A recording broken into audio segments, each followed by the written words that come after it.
Bonjour. Voilà. Merci à tous, merci pour votre confiance et d'avoir appuyé notre premier caravane Wadan cette année. Je voulais commencer avec seulement un tout petit présentation comment l'idée est née. Je faisais une recherche sur Internet sur un festival d'esclaves à côté de Guelmim et j'ai découvert la page de Carlos Pérez Marín que je recommande vraiment de la visiter parce qu'il y a beaucoup d'informations et recherches dans sa page, dans différents sujets. Et je l'écris. Et on a échangé pour WhatsApp. Je n'ai pas trouvé de réponse à mes questions, mais 10 jours plus tard, il m'appelle pour WhatsApp pour dire qu'il va descendre à Mauritanie avec un artiste marocain, professeur d'art à Tétouan, et son ami et initiateur de caravane Tigmert au Maroc. Et on fait une première rencontre dans le jardin de Zeinart avec eux, avec des architectes, des amis, on avait des anthropologues au moment, mauritaniens, étrangers. Et c'est après cette rencontre, je les ai convaincus d'aller visiter Wadan, que quelques mois plus tard, l'idée de commencer à initier à Mauritanie une caravane est née. Et je vais vous passer à Carlos pour qu'il commence avec qu'est-ce que c'est caravane Tigmert.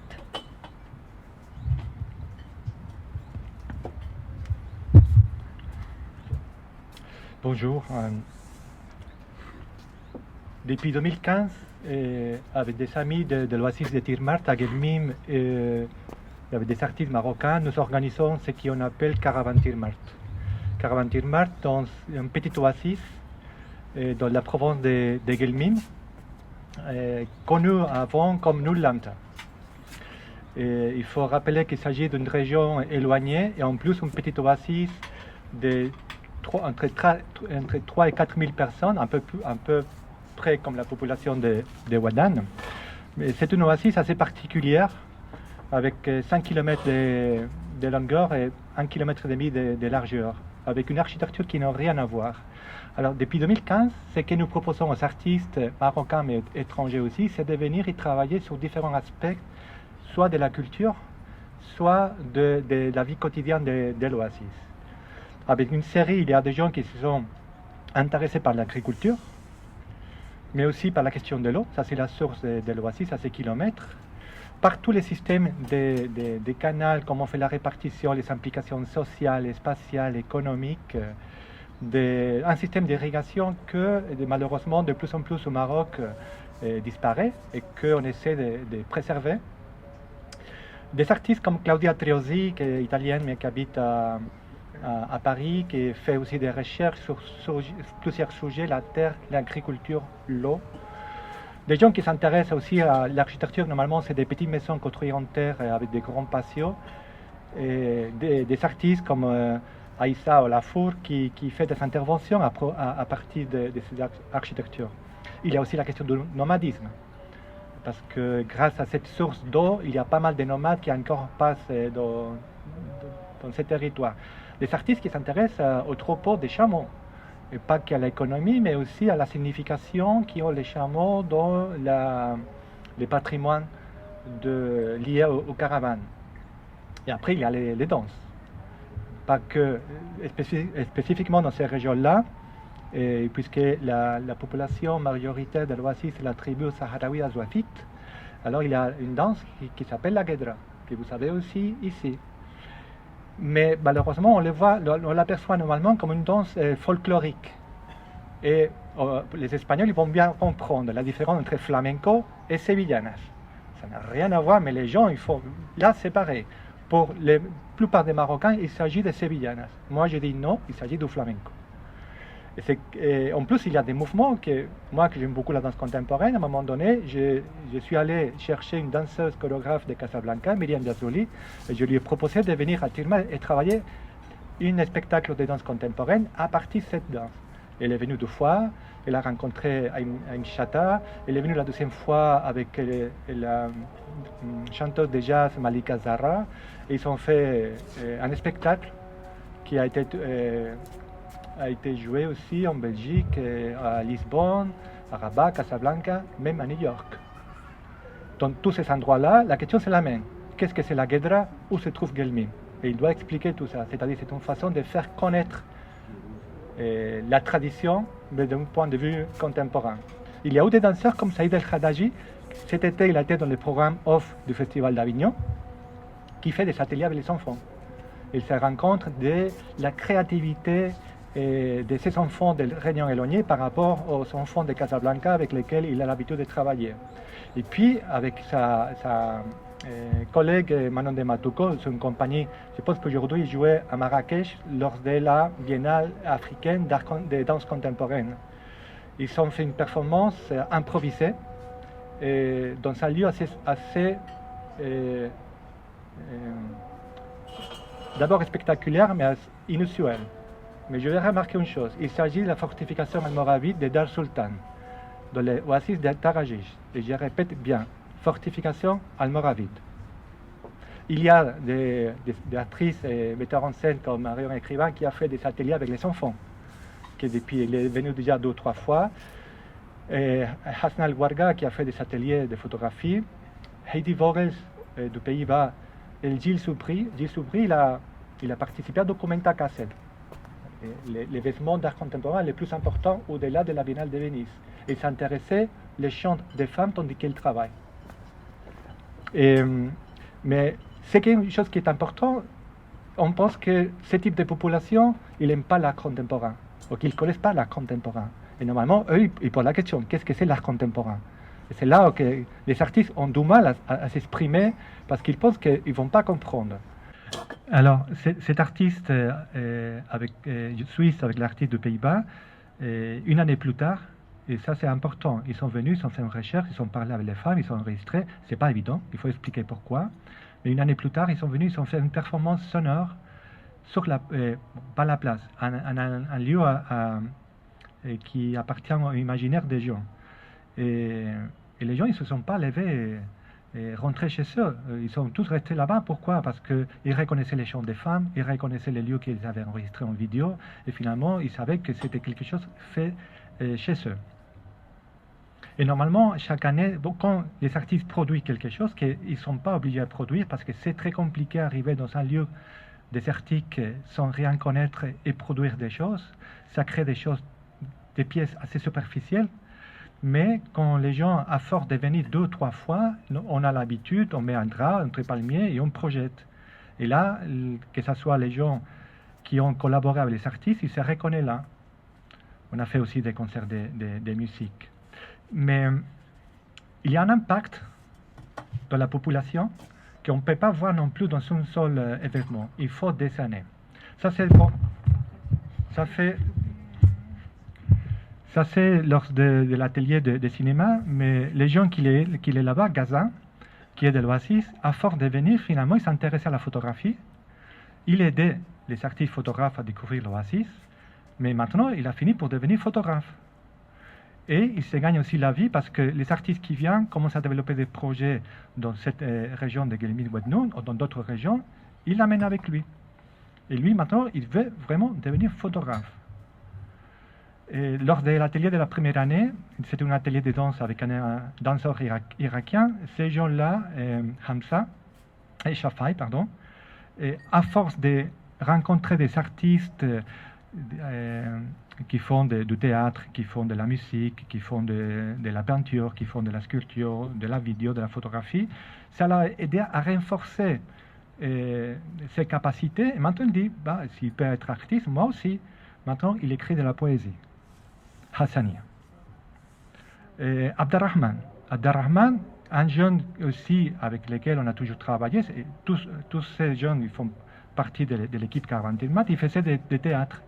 Et parfois il y avait des petites compagnies allemandes qui venaient jouer, mais maintenant il a fait 12 années à Rabat à l'école de théâtre et cirque, et maintenant son envie c'est de travailler en tant qu'acteur. Mohamed Zaragan de Guelmim, il a essayé 2 fois de rentrer à l'Institut des Beaux-Arts de Tétouan. Mais comme il ne parle pas trop bien le français, il a été exclu. Par contre, il a un talent hallucinant. Quand, cette année-là, j'ai dit, Zaragan, tu vas essayer pour la 3e fois à Tétouan? Il m'a dit non. Pourquoi? Maintenant, il y a une école de beaux-arts qui vient chaque année à l'Oasis de Tirmart et je peux profiter de cet enseignement avec des artistes très différents de différents pays. Moi, je veux être un artiste, mais je ne veux pas passer par une école. Salama. Salama, c'est un jeune qui voulait partir en Europe parce qu'il avait un terrain, il n'avait pas d'eau. Il avait besoin de 1500 € pour pouvoir essayer s'il trouvait un puits d'eau. S'il trouvait de l'eau, automatiquement, le gouvernement marocain allait lui donner les financements pour pouvoir travailler sa terre. Grâce à Souad El Maïsour, un artiste de Fès, ils sont arrivés à un accord, il a prêté les 1500 €, il a trouvé de l'eau. Maintenant, il travaille dans sa parcelle de 5 hectares. Il nous aide chaque année avec les artistes et maintenant, il travaille sa terre au lieu de partir en Europe. Ça, c'est des impacts que j'insiste, ça, on a besoin de 2, 3, 4, 5 ans. Mais il n'y a pas que ça. Ces gens-là en vélo qui courent devant un des artistes les plus connus de la scène actuelle, Mohamed Ardal, Soufiane. Soufiane a dû quitter l'Oasis parce qu'il avait un problème d'allergie à cause du pollen des oliviers. Et puisque sa femme, marocaine, mais qui avait été une des initiateurs aussi des caravanes Tirmart, finalement ils se sont installés à Paris. Mais comme l'enfant avait fait un atelier de danse avec Claudia Triosi, lui, il a dit, moi, je veux devenir danseur. Maintenant, il est dans un conservatoire de danse à Paris. Et nous a passé le message, maman dit à Carlos que les jours que je vais devenir un grand danseur, je vais venir à l'Oasis, je vais danser devant tous mes amis. Et quand on travaille, celui qui est à votre gauche, Ali, ça fait déjà 7 ans qu'il fait des ateliers. Quand il y a un artiste comme Mounia Bouchra qui vient et lui pose des questions, tu fais de l'art, tu peux nous montrer ton travail? Pendant 1h30, il pose des questions. Et des questions qu'il me disait, mais ils sortent où ces enfants-là? Parce que ce sont des questions très, très, très pertinentes. Ça, c'est ce qui se passe quand ils travaillent pendant des années avec des artistes, qu'ils créent une pensée critique et pas que sur la culture. Non? Et presque pour finir, je vous ai situé Tirmart, avant connu comme Nublamta, mais au fait, il fait partie des 4 ports sahariens, avec Tamdoult, aujourd'hui disparu, Taragalt, aujourd'hui connu comme Mohamed El-Ghizlam, et Sidi Massa, maintenant connu comme Rissani. C'était les points d'arrivée et de départ des caravanes qui traversaient le Sahara et qui venaient où? Et ce n'est pas qu'un seul point. Dans le cas de Grémy, c'est tout un réseau d'oasis qui faisait comme une espèce de pôle logistique en fonction aussi des métiers, des marchandises, des tribus, c'est quelque chose de plus complet. Mais ils arrivaient à la Drare, où il y a aussi un réseau d'oasis. Et c'est un point où les caravanes arrivaient, après ils continuaient vers le Mali, ou vers le Sénégal, où ils restaient en territoire mauritanien. Alors, j'avais parlé, ces liens-là, ce n'est pas quelque chose du passé qui s'est perdu. À Tirmart, il y a la culture hassania, comme ici. Et ça, on le voit à travers la musique, la danse, la poésie, très important. Mais aussi, je parlais avant des almoravides. Certains des artistes qui sont venus à Tirmart et aussi à Caravan-Ouadan sont des artistes marocains, mais il y a un de la tribu Aït Mourabitoun. Lui, il est né à Aka. Il y a un autre qui est de Oksar Zenaga, de Figig. Zenaga, c'est Sanhaja. C'est-à-dire des artistes dont leur origine sont de ces régions-là. L'intérêt, c'est de, d'un côté, aller dans une autre région, là où les caravanes arrivaient, pour mieux comprendre aussi ce qui s'est passé dans les Sahara, mais aussi pour bien comprendre l'origine des Almoravides. Dans pas mal des artistes ou des chercheurs qui sont passés par Caravan Tirmart, il y a ceux qui se sont intéressés à la route des caravanes, au nomadisme, qui sont marchés avec eux, ou la fortification almoravide tout près de Marrakech, fondée par les Almoravides, mais aussi à Fès. Au fait, les 9 fortifications almoravides existantes aujourd'hui au Maroc se situent tous sur les routes des caravanes. Routes des caravanes qui finissaient où? Chez moi, à Ceuta. Et d'ailleurs, Ouadan, un des 3 fondateurs de Ouadan, il est dit qu'il a été disciple de Kadi Ayad. Kadi Ayad, né pendant les périodes almoravides à Ceuta, d'une famille qui venait du Yémen, est mort à Marrakech déjà dans l'époque almohade. Il était l'enseignant d'un des fondateurs de Caravan Ouadan. Ça, je ne le savais pas Je l'ai appris maintenant quand j'étais à Ouadane. C'est-à-dire que parfois on pense que les connexions dans des territoires lointains peuvent être un peu difficiles à comprendre, mais grâce aux caravanes, c'est tout beaucoup plus évident. Et pour finir, ça c'est une des raisons pour laquelle on a vu la possibilité avec les partenaires mauritaniens, pas de copier-coller les projets de Caravan Tirmat. Caravan Tirmat, c'est un projet qui est toujours en construction, en évolution. Ça dépend de beaucoup de choses. Mais on s'est dit qu'on pourrait construire aussi un projet qui part sur la même base, mais qui va évoluer depuis la première édition et l'année qui vient, vers un modèle mauritanien. Au Maroc, il y a des écoles de beaux-arts. Ici, il n'y a pas d'école de beaux-arts. Et là, il y a d'autres choses qu'on n'a pas au Maroc. Non? Mais c'est l'idée principale des artistes qui viennent pour faire de la recherche, pour faire des rencontres avec les gens. Il y a aussi la question des ateliers, très important. Et si jamais après ils peuvent produire, Je ne vais pas nommer tous les artistes, mais il faut savoir, il y a en septembre, il y a une exposition au Reina Sofia de Madrid. La plupart des artistes vivants, et jusqu'aux 50 ans à peu près qui est exposé là, la plupart ils sont passés par Tirmart. C'est-à-dire que, et maintenant, même des artistes qui ont des pièces au Pompidou, qui appartiennent à la pièce de la collection du Pompidou de Paris, comme certains des artistes marocains qui sont venus aussi cette année-là. Moi, je pense que je vais passer la parole à Isabelle.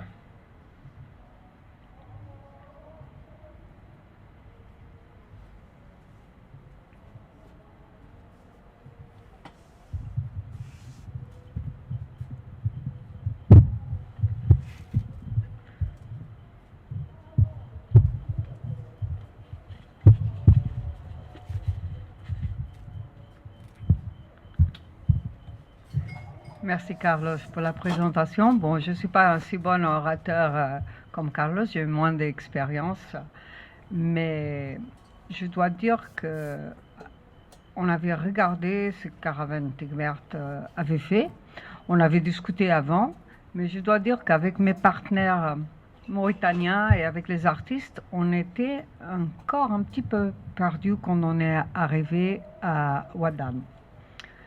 Et suite à notre arrivée, la première chose qu'on a fait, c'est faire des rencontres, aller vers la ville et discuter avec les gens, discuter avec des jeunes des associations de Ouadane,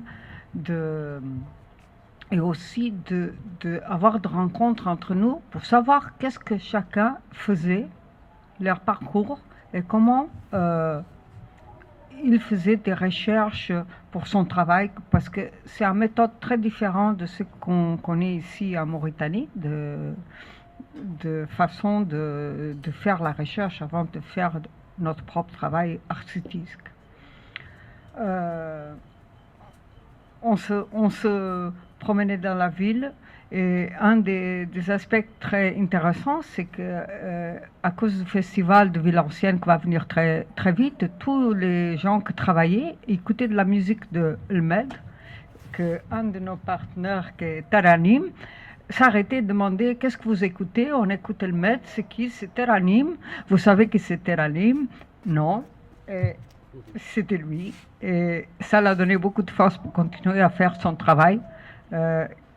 Avec lequel il a beaucoup de difficultés.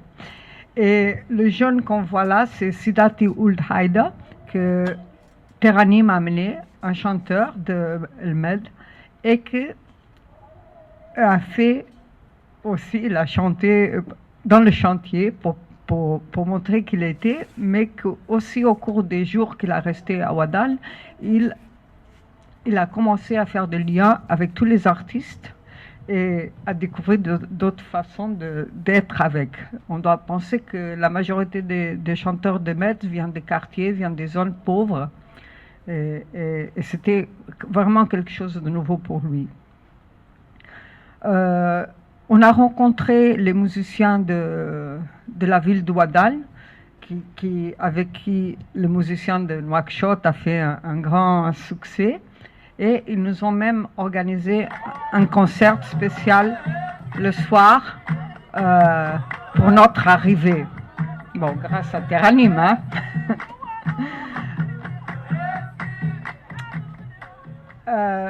Et après, on avait quelques artistes qui savaient très bien qu'est-ce qu'ils venaient faire, et des autres que, petit à petit, ont trouvé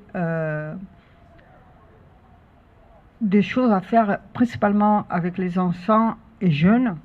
On a utilisé souvent les salles de l'Alliance française que nous a mis à disposition à Ouaddalle, où c'était très bon parce que à travers les écoles et les classes de l'Alliance française, on a accès à tous les enfants de la ville, parce on va avoir les morts blancs, morts noirs, et on va avoir surtout aussi les nomades. Et ça, c'était très important pour nous qu'on les rencontre tous ensemble. On a fait aussi, ça c'est une jeune fille qui, après à la maison, continuait à dessiner. Là, elle dessinait les instruments de travail de sa grand-mère, qu'on va voir plus tard.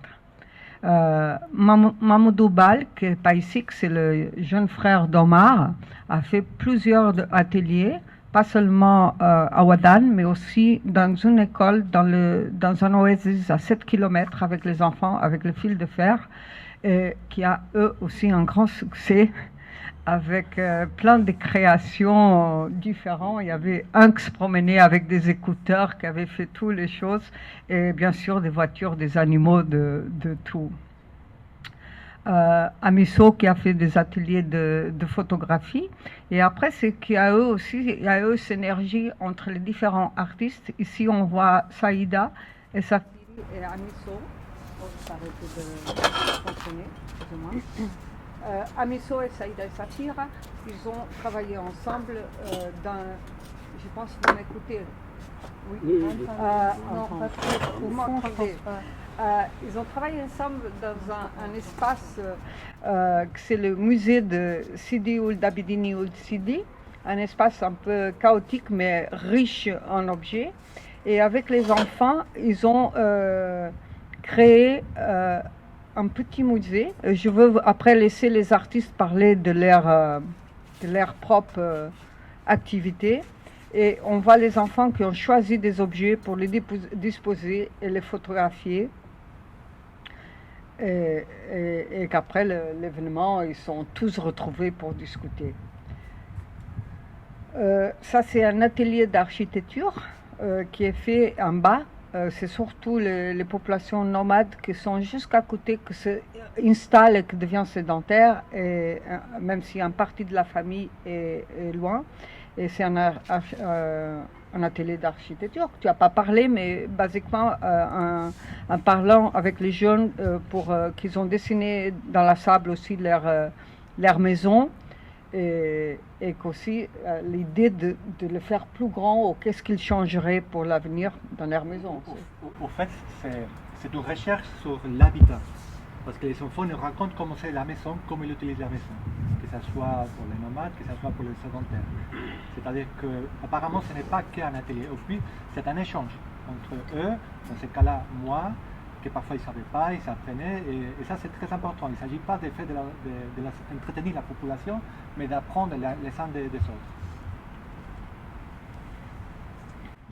autres. Beaucoup des artistes ont travaillé sur leurs recherches, soit avec des artisans de Ouaddalle, avec le travail du cuir. Omar aussi, en plein de recherche de matériel. Amiso qui a rencontré les femmes du jardin de Ouaddalle et qui a passé un bon moment avec eux aussi parce qu'elle avait une préoccupation avec la problématique de l'eau. Je pense qu'elle a discuté avec la population sur ça. Leïla, qui s'intéresse dans son travail au palmier, elle n'est plus avec nous, elle est partie au Maroc, et qui a fait des interviews. Il y a des artistes aussi qui ont contacté des gens d'Ouaddalle à travers des enregistrements, interviews. Enregistrement avec Mbarak. Et là, il aussi travaille sur les zones de la ville, tu le dis mieux, l'espace public comme une zone de jeu. Tu veux l'expliquer un peu mieux? Oui, bon, il s'intéresse à l'espace public. C'est quelque chose qu'au Maroc, c'est pas évident. On ne peut pas organiser des choses dans l'espace public. Mais il y a toujours des choses, surtout dans la Médina, n'importe quelle Médina de Maroc, spécialement celle de Marrakech. Alors il s'intéresse à comment les enfants utilisent cet espace public. Alors il a organisé un match de foot entre filles et garçons. Et là, c'est un peu la révolution à Ouaddaï. Et il y a eu plusieurs matchs. Ici, on est en plein atelier que Sidati Ouldaïda, qui est venu avec Teranim, a donné à des jeunes filles de 11 ans sur le tambour. Et qu'après, on voit Mariam qui fait la même chose avec une de ses copines. Ça veut dire...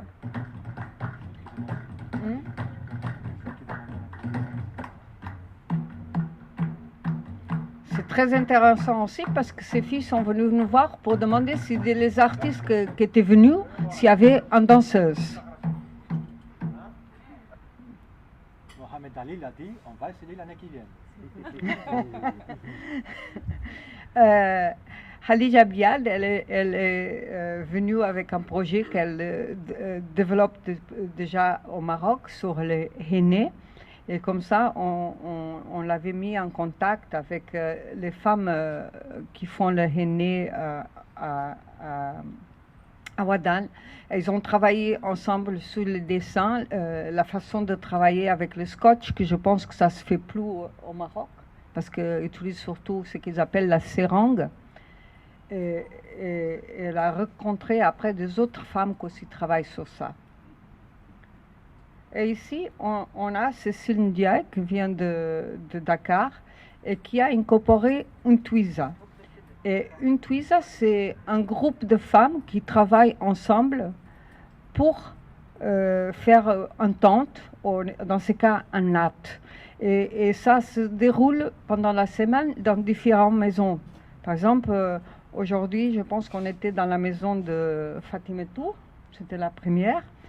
Et les femmes viennent travailler chez Fatimetou, la latte de Fatimetou. Et un autre jour, elles vont aller dans la maison de Mariam et travailler ensemble la natte de Mariam. Comme ça, Cécile a incorporé cette Twiza pour plusieurs raisons que je veux le laisser parler. Et aussi, elle a amené ses matériels à elle, qui sont très différents des matériels que les femmes sont habituées à faire. Et ils ont fait un twist avec le matériel que Cécile a amené. C'est très intéressant aussi que c'est cette femme que nous ont parlé pour la première fois de Teba del Vicar.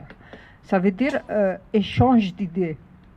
Et c'est comme ça qu'ils ont vu cet atelier comme un échange d'idées et que Carlos a mentionné aussi.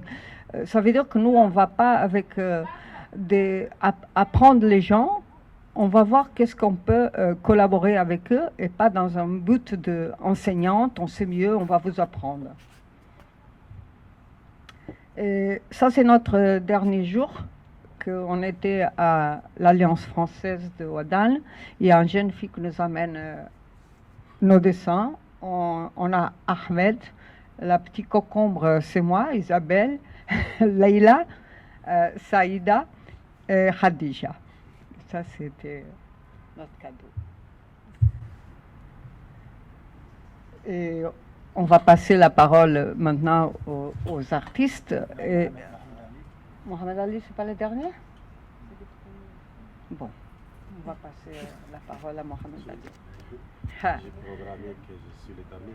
Il a programmé qu'il est le dernier pour qu'on finisse en énergie. Ça, les artistes vont parler surtout de leur expérience. Qu'est-ce que ça a apporté dans leur vie. Bon, Carlos, tu bouges ça.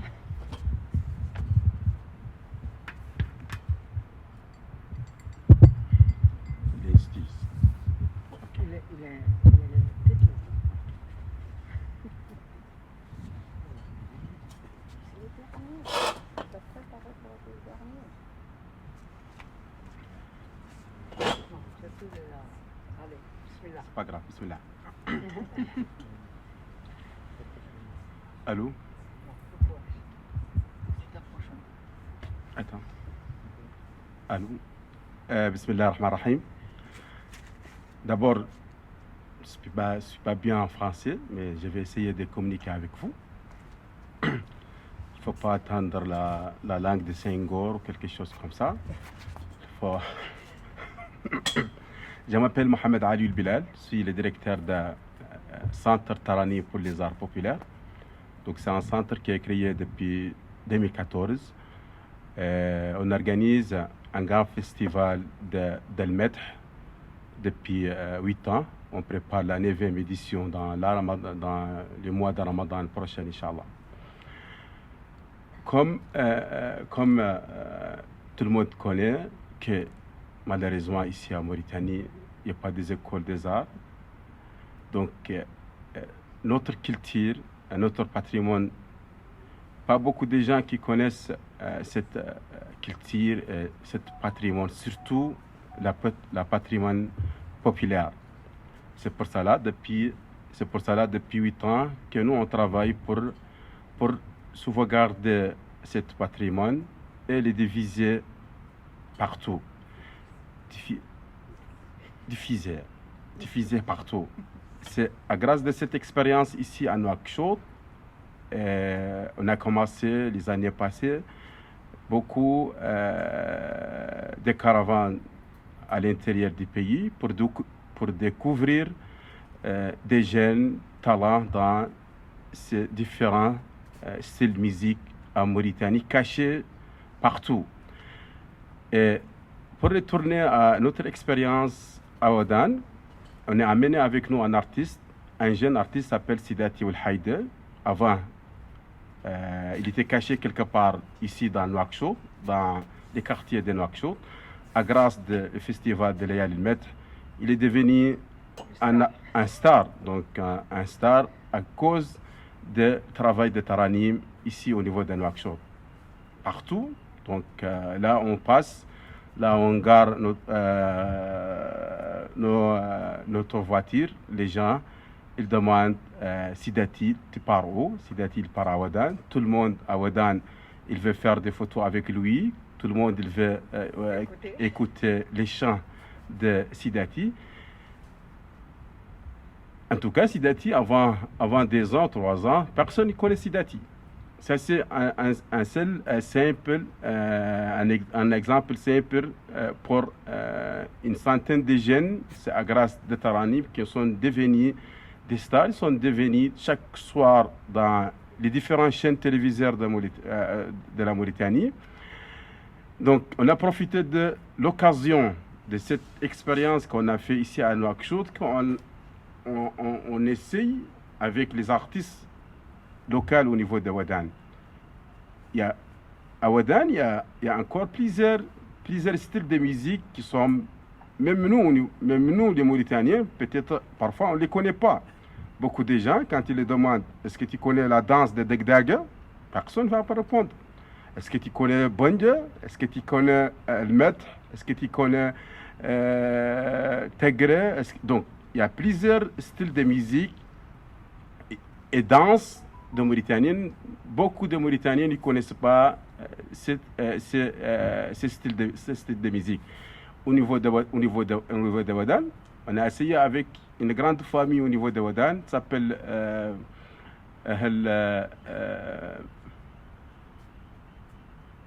j'ai oublié le nom. Donc une grande famille qui est une famille de musiciens. Donc ce style de musique, donc les enfants ou les jeunes de cette famille ont, c'est-à-dire pris cette musique à grâce de leurs parents, de leurs parents, mais ils sont toujours cachés au niveau de Ouadane. Depuis 2 ans, 3 ans, on a invité l'un de ses fils, s'appelle Zehou. Zehou, maintenant, elle est devenue une star à cause d'une invitation que nous, on a invité pour participer à 5e ou 6e édition ici à Nouakchott du festival de Medh. Donc, grâce à cette expérience, on a essayé avec Sidati de faire des ateliers de Tbel. Et parce que Sidati encore, il chante, mais encore il joue le tam-tam, donc il joue le Tbel. Un peu différent, ce qu'il fait ici à Nouakchott, c'est un peu différent, c'est que les gens au niveau de Wadan local le font. Donc à grâce de cette expérience, on a fait 2 jours, 3 jours d'atelier de Tbel pour enseigner, c'est-à-dire son style de taper Tbel pour les filles, et pour les garçons. Et encore, on a animé des soirées d'El Maître et une autre soirée de Bondje. C'est une danse encore bien spécialisée et pour les femmes, donc un style de musique spécialisé pour les femmes. pour les femmes. Mais les garçons, ils étaient présents pour elle était présente. Il faut penser, je peux ajouter quelque Oui. chose, que le fait d'avoir Sidati a permis de faire pour la première fois des ateliers de musique avec les jeunes. Les filles avaient 11 ans. C'est un des projets de Terre Anime qu'on avait préparé pour avant le Covid, que c'était de commencer à donner des cours de musique parce que ça disparaît. Les gens que détiennent certains, pas le tbol, mais par exemple on a la flûte qui est en train de disparaître et que les jeunes ne sont pas en train. Ça veut dire que cet atelier de tbol avec les garçons et les filles, c'était vraiment comme la première formation qu'on a fait.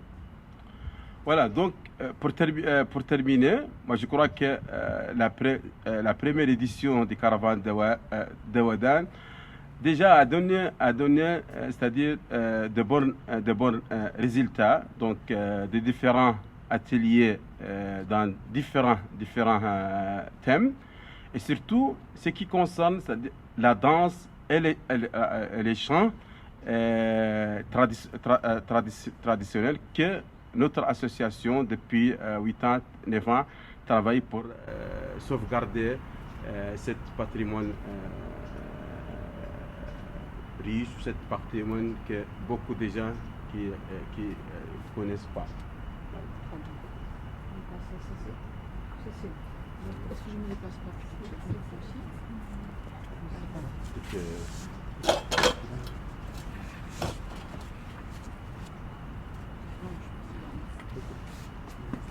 Bonsoir, je suis Cécile Ndiaye.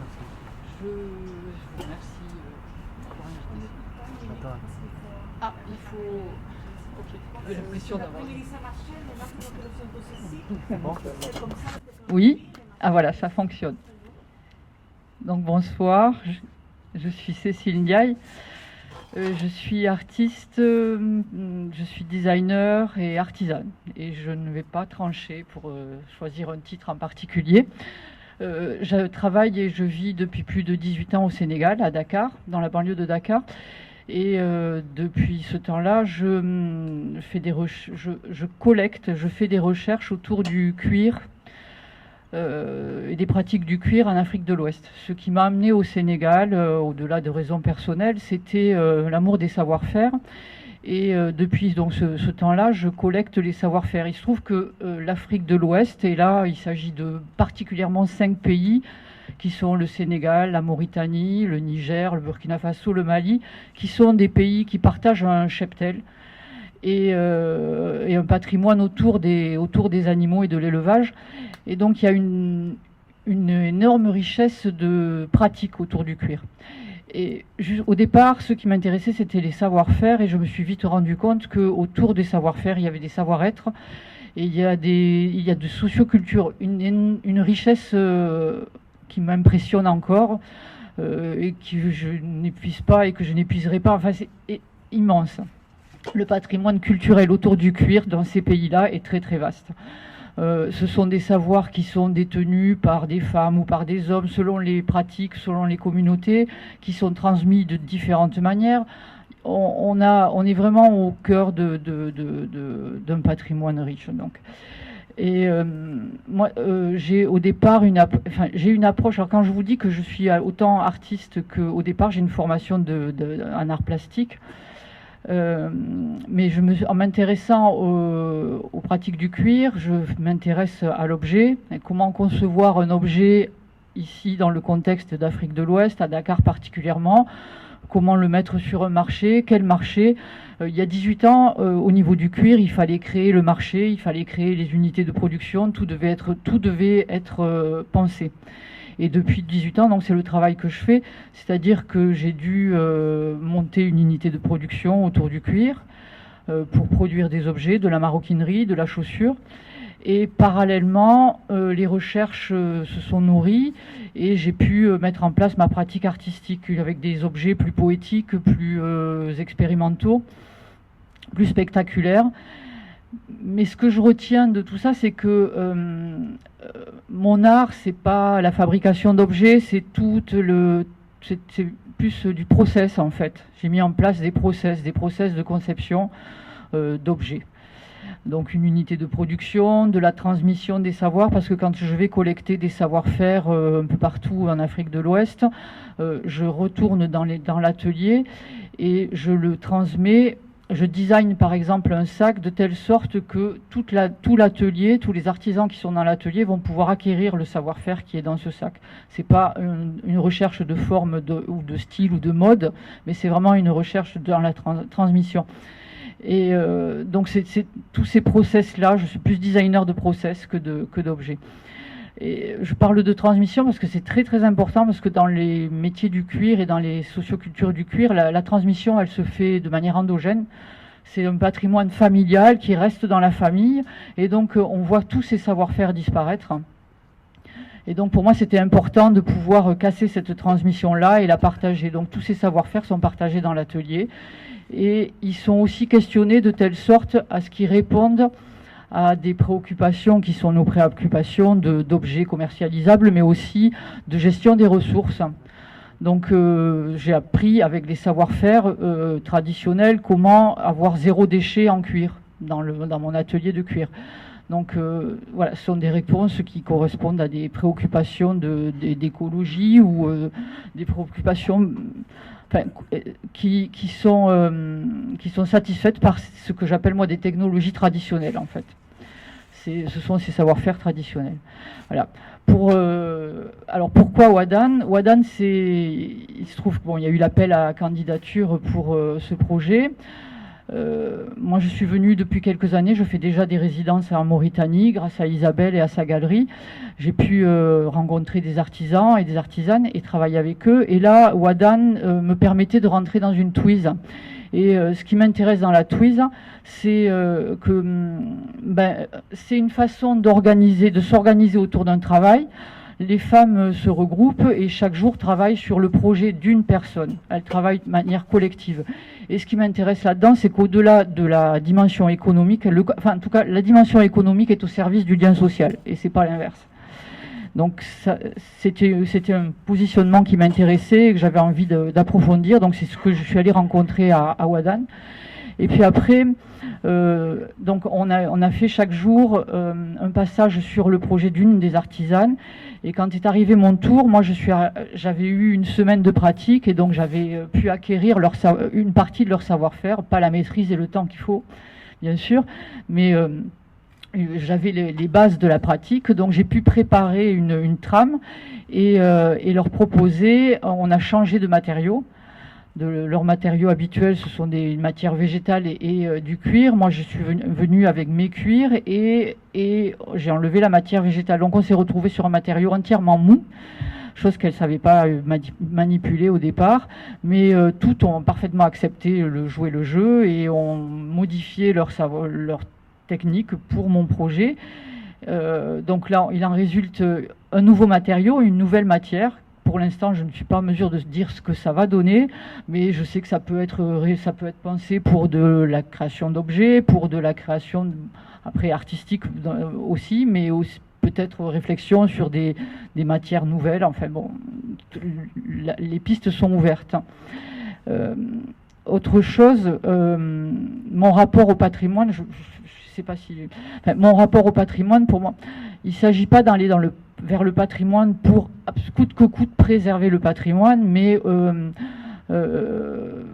le rapport au patrimoine, ce qui est important pour moi, c'est de le questionner et de voir quelles sont les réponses qu'il peut apporter dans le monde moderne. Et donc, s'il y a quelque chose qui peut nous ouvrir des pistes, c'est ce vers quoi j'irai. Et s'il y a quelque chose que j'ai pu acquérir ou qui doit disparaître, ben, je l'accepte aussi, quoi.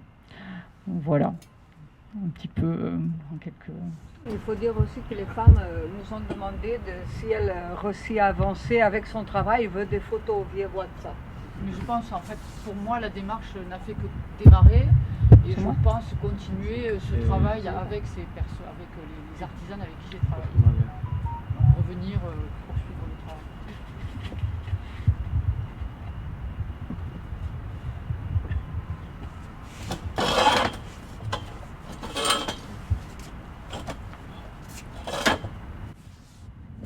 Salam alaikum. C'est Ami Sow, artiste plasticienne et fondatrice de Art Galé. Art Galé a pour but d'inviter les jeunes, les femmes et les artistes à venir créer autour de l'art. Pourquoi Caravane Wadan? Caravane Wadan, c'est Isabelle en fait qui m'a mis là-dedans. Moi, je vais essayer de parler un petit peu de l'expérience que j'ai eue à travers ces 15 jours. C'était vraiment, en fait, il y avait de l'échange. Je dirais que j'ai appris, en fait, sur les autres, parce que c'est pas donné à tout le monde, en fait, le fait de participer à ces genres de résidence. Je dirais ça va vraiment changer ma manière de travailler désormais, aller faire de la recherche au fin fond de la Mauritanie. Et j'avais l'idée de travailler sur l'eau par rapport à la femme. Comme moi, ma démarche artistique, c'est sur la femme en général. Et je me suis dit, pourquoi pas ne pas... J'avais l'idée en tête de, une fois à Wadan, j'irais voir les femmes, comment elles faisaient avant, parce qu'à Wadan, c'est eau. Et l'eau, c'est vraiment en bas. Et j'ai rencontré les dames, elles m'ont expliqué comment elles faisaient. C'était avec des outres qu'elles remplissaient d'eau et parfois elles les portaient, parfois aussi c'est à dos d'âne. Mais au début, ce n'était pas facile parce qu'il fallait aller tout simplement parce qu'il n'y avait pas de restitution forcément. On nous a dit il ne faut rien amener parce que là, une fois à Wadan, il faudra se documenter, si possible prendre des photos. C'était ça au début. Mais moi, ça ne m'a pas empêché en fait de faire moi ce que je voulais en quelque sorte. Parce que j'ai eu des dames, moi-même j'ai retracé un peu l'expérience de ces dames, de ces braves dames. C'était une sorte de faire revivre en fait ce qu'elles vivaient. Oui, comme je disais tantôt, là, en fait, Isabelle aussi l'a rappelé, au début c'était pas facile parce qu'il fallait se chercher, aller voir voir les populations, parler avec elles. Et parfois tu viens, tu te présentes, tu dis que moi je suis artiste par exemple, je fais la photo, je fais la peinture, forcément ils ne vont pas comprendre. Et il fallait faire en fait, je sais pas, des astuces pour qu'ils comprennent. Les gens ne sont pas forcément cultivés. Et là. Oui, là, ce sont des images que j'ai faites. Ça, c'est une installation. Là, c'est sur des cailloux, parce que la zone est un peu caillouteuse. Là, en fait, ça, c'était pour l'autre démarche artistique. Oui, là, cette photo, en fait, c'est en collaboration avec une certaine Saïda, une artiste franco-marocaine. Un jour, on était en train de discuter parce qu'aussi il y a beaucoup de discussions, on échangeait et tout entre artistes et chacun donnait des idées. Je lui ai dit que moi, je veux vraiment en fait créer un musée où je vais appeler les enfants à venir se photographier, pourquoi pas amener leurs objets, parce qu'à Ouadane, il y a beaucoup de patrimoine. Et forcément, les enfants ne le connaissent pas, tous en fait. Et il y a un musée, le propriétaire du musée, il s'appelle Sidi. Et Sidi, c'est quelqu'un vraiment très intéressant, mais parfois les enfants n'ont pas accès à ce musée. C'est une occasion de faire pour que ces enfants aillent dans ces lieux. Et on l'a fait, ils étaient contents. On leur a dit que le patrimoine, ce n'est pas à vendre, ces objets ne sont pas à vendre. Et pour rien au monde qu'ils vendent leurs objets, c'est à garder. Et ils ont compris, ils ont vraiment compris. Là, c'est des installations qu'ils ont faites. Là, c'est des compositions. Et là, c'est la photo qui revient sur l'eau en fait. C'est un peu désordonné, mais les vidéos ne sont pas, mais bon, c'est pas grave. En fait, c'était en quelque sorte un échange riche en documentation, en recherche, et je n'ai pas regretté. Et c'était 15 jours de ouf. Merci.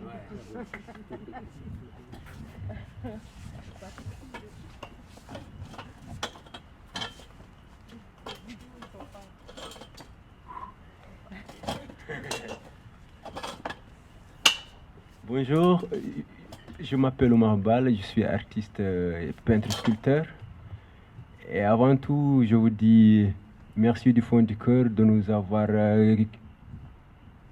cru et en même temps appuyé pour pouvoir réaliser cette première édition. Donc merci à Isabelle et Carlos d'avoir eu cette idée génial. Excusez-moi, je parle comme ça pour celles et ceux qui ne me connaissent pas. Donc, en tant qu'artiste mauritanien qui travaille sur le mémoire de son enfance, qui est né au sud de la Mauritanie et qui a eu l'occasion d'être à Ouadane, c'est une grande chance parce que c'est un lieu de mémoire et vraiment de beaucoup d'histoire. Donc, pour moi, au départ, était de partir et de pouvoir rencontrer, voilà, de pouvoir rencontrer des enfants, vraiment, quoi, pour qu'on essaye d'échanger, parce que pour moi, toute personne garde quelque chose, toute personne garde une mémoire en elle. Donc voilà, pour moi, c'était une opportunité. Et grâce à ça aussi, j'ai pu rencontrer des artistes marocains, françaises, et espagnols comme Carlos, et voilà, plein de gens. Donc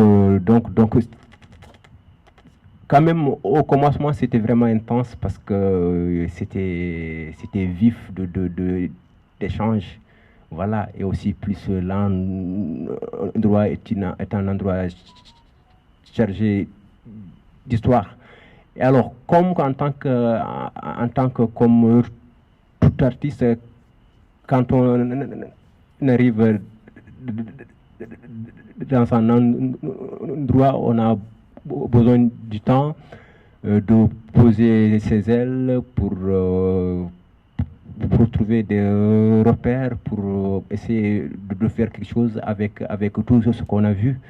Donc voilà, le temps est passé vite, j'ai pu rester qu'une semaine, mais quand même il y a mon petit frère qui est passé, qui a été à Ouadane et qui a pu continuer. Et voilà, il a pu faire des choses avec des enfants de Ouadane, des choses extraordinaires. Donc, merci à vous et merci à Caravane Ouadane, c'était vraiment super. Merci. Et encore, si vous continuez, ça serait bien aussi que vous continuez d'appuyer, parce que ce n'est que le commencement. Et le futur va être encore extraordinaire. Merci. Je veux finaliser avec un mot parce qu'on a un des organisateurs qui n'est pas présent, qui habite à Ouadane, c'est Zaïda Bilal. Et sans elle, je pense que cet événement, ce ne serait pas possible parce que c'est elle qui nous a mis en contact, qui nous a mis en contact avec l'association de dentistes qui nous ont prêté la maison. Même si la prochaine année, je pense qu'on va changer de maison et on va essayer d'être dans la ville avec la population. On va voir ce qui sera possible. Et ça, c'est très important. Et je voulais aussi dire l'importance d'avoir Mamadou Bal qui a 18-19 ans et que Carlos aussi est très important d'avoir toujours un jeune qui n'est pas encore formaté parfois. Et il était extrêmement excité, enthousiaste. Et c'est le premier à dire prochaine année, je viens. Et ça, c'était très bon. Tu veux ajouter? Ça, c'est quelque chose aussi qu'on a pris à Caravane Tirmart, de se dire qu'il doit y avoir toujours soit quelqu'un qui vient de finir les études de beaux-arts, soit un jeune artiste. Il y a des artistes qui ne veulent pas, soit sont de même niveau, soit ils n'acceptent pas. Nous, on pense que là c'est un travail communautaire et qu'un doit apprendre de l'autre. Et surtout quand il s'agit des jeunes, on a l'opportunité, parce que moi j'ai été enseignant 3 ans à l'école de beaux-arts de Tétouan, qui est née pendant le protectorat espagnol de Marina Bertucci. Et moi je sais qu'est-ce qu'on enseigne là-bas. Il y a encore beaucoup de boulot à faire. Non? Surtout quand il s'agit de travailler sur les racines et pas travailler sur des questions un peu abstraites, un peu générales, qui sont complètement déracinées de chacun. Et ça c'est une des clés de l'art contemporain au Maroc. Pas tout le monde le fait, mais la plupart ils commencent à travailler sur leur origine, leurs racines, leur patrimoine, leur mémoire. Je veux vous passer la parole si vous avez des questions, mais il faut savoir aussi qu'est-ce que ça passait dans la population. Je pense que prochaine année, on sera beaucoup mieux préparé. On a déjà discuté, c'est nous, Mauritaniens, qu'on doit bouger maintenant, parce que maintenant, on a bien compris le projet et on pense faire une visite quelques mois avant pour travailler avec les associations de jeunes, parce qu'on a vraiment besoin d'aide pour pouvoir contacter plus de la population et de faire comprendre aussi qu'est-ce qu'on va faire. Mais les gens qui étaient en contact avec nous ont continué à demander quand est-ce que vous retournez. Merci. Pour finir, un autre des organisateurs, Ahmed Tabar, de l'Oasis de Tirmart, à Tirmart depuis la première année.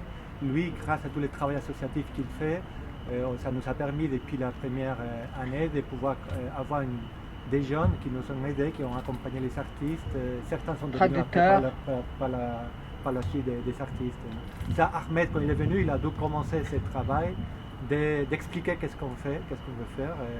Et comme Isabelle dit, j'espère que l'année qui vient, ça va s'améliorer encore plus. Très bien.